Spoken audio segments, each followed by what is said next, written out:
My biggest challenge in raising pigs has been dealing with the waterer. There are a couple different reasons for that. The biggest reason being chickens or roosters crowing in the background.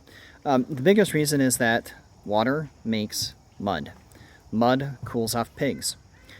Waterers, whether it be the pig being sloppy or the waterer putting forth too much water or water having a drip, they will inevitably, all 6 batches of pigs that I've raised, have a runoff and create mud.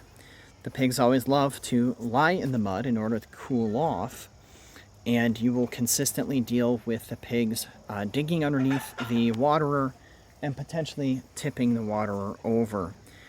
For this particular time, I tried to address this by having a pallet there to kind of catch the drips, if you will, and I had the bricks up here to raise it higher for them to be able to drink from it at the appropriate height.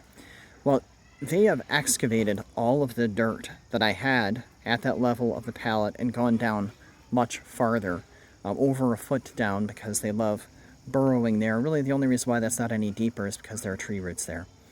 That's not ideal, and so next time I think I'll probably put down a 4x8 sheet of plywood.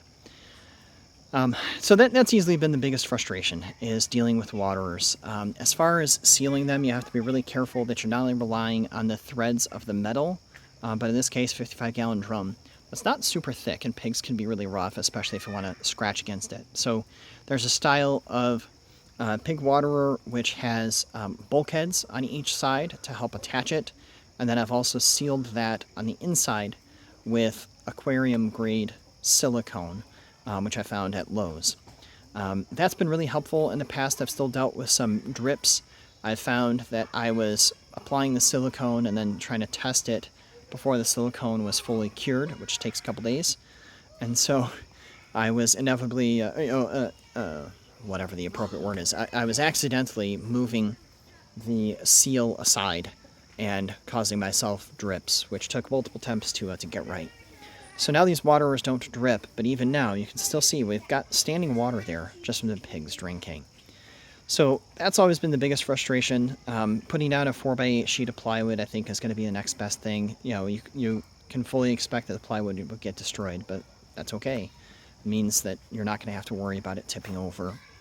I have in the past put the water next to a tree and then put a chain around it. For the dimensions that were here, that really wasn't super practical. But I do like the waterer being against a tree because they will only come at it from the front and hopefully less likely to push it around. That's part of why you don't want the water to get too empty, because then it'll be light and easy for them to move. You can see that there are scratches on the waterer where they have bitten it and rubbed against it and put their feet on it and all that good stuff. So dealing with waterer, easily the biggest frustration in raising pigs. Another frustration, which just kind of comes with the territory, is how much they spill. There is a massive amount of feed that's on the ground. This one is actually just eating directly from the spillage. There's so much spillage that it's just eating directly from the ground. And that's irritated me in the past a lot more than it does now. I understand that that's just going to come with the territory. Pigs are sloppy eaters. They spill it out. They're fighting over it, trying to get into the feeder. They have a drip from their mouth. Whatever the case may be, they're going to be messy. In the winter batch that I did, I had a 4x8 sheet of plywood down. The problem that I found with that was with all of the water, the melt from the snow, that it would just create muck. I had about 4 or 5 inches of standing muck everywhere where the wood sheet was, and it was really quite nasty. Nothing was able to mix in with the dirt or anything like that, and so it was just absolutely disgusting by the end of that. Now, in the summer, perhaps it would be better, but I also appreciate the feed, the dry feed, mixing with the ground, because when it rains, this is the only section in this whole area which isn't inches of mud. And so I actually appreciate the dry feed soaking up the rainwater and still being able to walk in this area, because I've had to come through here before and almost fallen on my, let's go bum, because of so much mud. Now today we gave them a wallow, so we sprayed in this whole area. They were having a lot of fun playing in the mud and all that good stuff, cooling off. That's is helpful, and yes, it does decrease the amount of times that they go in here, but it really won't get rid of it. They're just going to play in the water, which comes from the water. So biggest challenge, easily the water, and biggest frustration.